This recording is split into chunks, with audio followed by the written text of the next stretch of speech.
Chapter 8 The Ultra Glide. I don't know why we didn't catch on that something different was really going to happen this time. Mom and Dad started acting real strange right after they talked to Grandma Sands. First, Mama started writing in a notebook and adding things up and subtracting things. Then Dad and Joey and Rufus and me started driving all over Flint buying things for the brown bomber. We stopped at Genesee's junkyard and bought a new antenna for the radio and 4 new used wires. And then we stopped at Mr. Biller's garage and had the tires put on the car. Then we stopped at the Yankee store and bought some spark plugs and some oil and antifreeze. Then we got our next door neighbor, Mr. Johnson, to help put all the stuff in the car. Then we washed and waxed the brown bomber. When Byron walked by and we were still working on, he said, "Y'all done real good. It still looks like a turd on wheels, but I gotta admit, now it looks like a polished turd." We ignored him. While Joey cleaned the windows, me and Rufus washed the seats, even the parts that were torn and worn away. But the more we washed them, the worse they looked, and Dad ended up going back to the Yankee store and buying some brown and white seat covers for the front seat. The brown bomber looked great. Not almost new, but not almost 15 years old either. We brought Mama out and showed it to her, and she gave us one of those big hand-over-mouth smiles. "Well, folks," Dad said, and we all knew he was getting ready to cut up. "All it needs now is that final touch. That's something that sets it apart from all the other buckets of bolts on the road. That one piece of all-American engineering that shows that this fine automobile is worthy of the name Brown Bomber. Any guesses as to what that is?" "A new hood thing?" I asked. The thing in the middle of the hood was a long chrome rocket that pointed out over the road. The only thing that was wrong with it was that one of the wings of the rocket was broken off. Like with everything else, Dad had a crazy explanation for that. He told us that right after he got the car from Uncle Bud, both wings were there, but they had taken to a special garage that had one wing scientifically and mathematically taken off. When we asked him why, he told us that the way we came back from a long trip, we'd be coming in on a wing and a prayer. That's the kind of junk Dad thinks is funny. "No," Dad answered my question. "It's not a new hood thing. The one on there now is perfectly fine. Joey, what's your guess?" "I don't know, Daddy. I don't think anything can make the bomber any better. I think it's perfect." "Bless you, sweetheart. Rufus, your turn. What do you think?" "I don't know, Mr. Watson. I like y'all's car just fine." "I know there was something I liked about that boy. All right, Willona, what's your guess?" "I don't know either," Mama said and rolled her eyes. "I think the car is per. Mama was cutting up too. "Oh my God, I can't say it." "Real cute, Willona.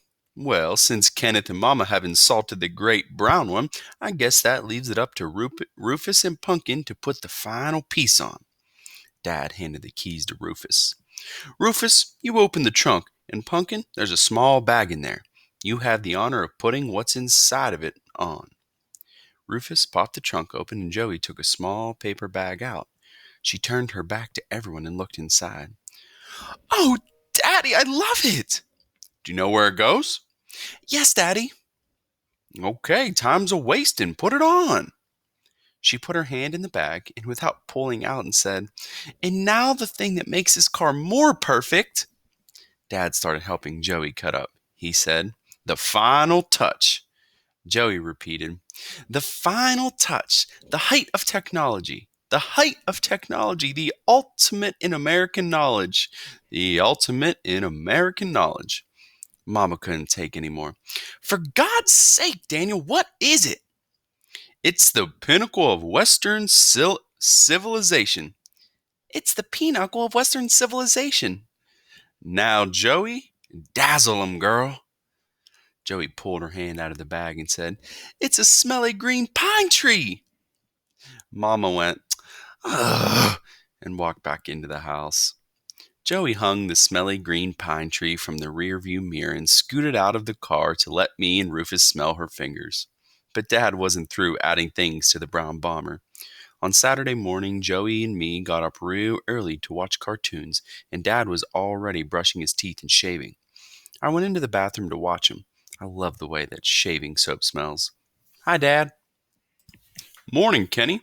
How'd you sleep? Dad said this with his toothbrush in his mouth. Okay, I guess.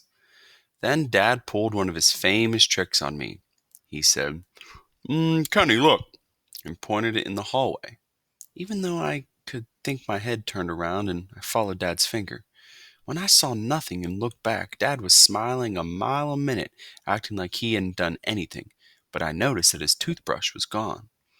I let him know he didn't fool me. Dad, how come you always hide your toothbrush? Why don't you keep yours with ours? Dad laughed. Well, Kenny, I guess I don't keep my toothbrush with the rest of yours because, unlike your mother, I was a little boy once myself. I thought about this for a second, then said, What does that mean? Dad picked up my toothbrush and said, Look at this. Not only is this instrument perfect for brushing teeth, it has other wonderful uses too. You see, Kenny, I know that in a little boy's eyes there isn't anything in the world that is better for general cleaning than a toothbrush. And the greatest thing about it is with a good rinse afterward, no one can tell what it was used for. I also know that the best toothbrush for cleaning stuff is always someone else's. So rather than wondering what my toothbrush last clean, I think it's better that it only goes to places that I know about. Dad was right. I caught Byron using mine once to shine up some quarters and another time to brush Blackie's teeth. I didn't really care, but Blackie didn't like it. That was the only time he ever growled at someone in his own family. Dad was stirring the soap dish with his shaving brush, and I got close to the sink to smell the soap. Dad painted his face with the soap, then bent down and rinsed it off. I know it sounds crazy, but he always did this twice. He said it really made your beard super soft. He learned that because he used to work in the barber shop when he was a little boy. That's where he also learned that if you go to the barber shop, you've got to make sure your neck is real clean. Otherwise, the barber talks about you like a dog after you leave. So, Dad said as he put the second coat of soap on his face, let me guess why you're standing so close. Could it be you want me to soap your face up and hold you up here while you shave it off? It's been a long time since we've done that. Oh man, I'm way too old for that. Besides, I'm starting to get a real mustache. Look! I stuck my upper lip out for Dad to see. Where? Dad leaned down and looked real hard. I can't see it. Here, look. Maybe if you get closer to the light. Dad bent over and picked me up in the mirror. I automatically turned my head sideways when I saw my reflection. Some of the time I forgot all about my lazy eye. Well, I don't believe it. If you squint your eyes and look real hard, there's no doubt about it. This boy's got a real mustache going here. I didn't know if Dad really could see it or not, but I knew it was there. He put me down. Won't be long before you and I have to share the mirror in the morning, huh? I couldn't help it. Even though I knew he might be kidding, I broke out in a real big smile and nodded my head up and down. Dad started shaving. Well, just so there's no problems, I've got seniority on you, so I get the bathroom first. Deal? Deal. When Dad finished, he asked me, You too old for a little Old Spice? He slapped the cologne on me and said, I don't want your mother to know I put this aftershave on you. What with you smelling so good and this new mustache coming out, I don't want her blaming me when all these little girls start attacking you. I twisted my face up. We walked into the living room to watch cartoons, but when we got there, Dad kept going and said, If your mother gets up before I'm back, just tell her I won't be long. Where are you going, Daddy? Joey asked. Dad gave his famous answer, Out, and closed the door behind him. Dad missed Felix the Cat, Soupy Sales, Beanie and Cecil, the Race Dean Show, and Betty Boop. He missed Mama getting up and Byron getting up. When he finally got back, we were all sitting on the couch watching the worst cartoon ever made, Clutch Cargo. Dad walked in and turned the TV off. Dad! Sorry, kids. Everybody's got to come outside right now. You too, Daddy-O, and you too, Walona. I've got a surprise. Dad made us stop at the front door and get in line, one behind the other. Mama first, then Byron, then me, then Joey. Except for bald-headed Bi, we were all laughing and wondering what Dad's surprise was when he opened the door. Following Dad, we walked down the front porch steps and stood on the sidewalk like a little parade. I bet the neighbors wondered what the weird Watsons were doing this time. "All right," Dad said.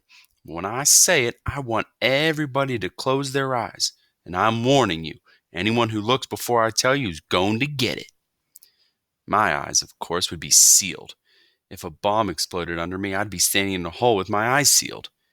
Even if my head got blown off, they'd have to say, "Here's that kid, and yep, his eyes are locked tight as a safe."